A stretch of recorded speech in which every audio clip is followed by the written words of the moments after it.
U.S. President Donald Trump said he didn't have many details about Khashoggi's disappearance, but said he's hoping that'll change.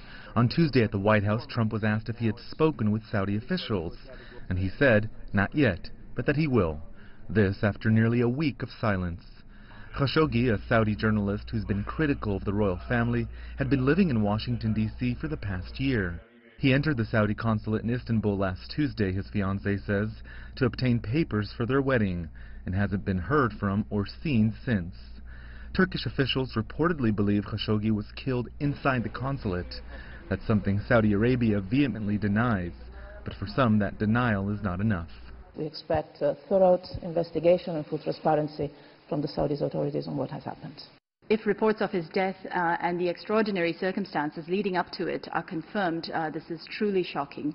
We call for cooperation between Turkey and Saudi Arabia to conduct a prompt, impartial and independent investigation into the circumstances of Mr. Khashoggi's disappearance, and to make the findings public. Riyadh has signaled it will open up that consulate in Istanbul for Turkish officials to search.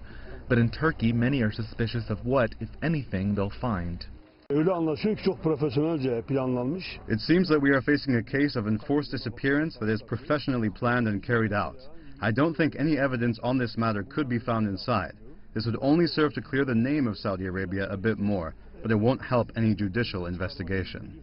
All of this adds fuel to an already tense relationship between two neighbors, relations that have gone from good to strained to bad and now to worse. At the start of the Syrian civil war, Turkey and Saudi Arabia worked together in their common goal to remove Bashar al-Assad from power. But Saudi Arabia's diplomatic row with Qatar saw Ankara send troops to Doha in a mostly symbolic gesture that irked Riyadh. Some in Washington fear this added tension could threaten U.S. relations with two key allies in the region. Lawmakers on both sides of the political aisle have expressed their concerns and called for immediate answers. Rowie Rettenberg, CGTN in Washington.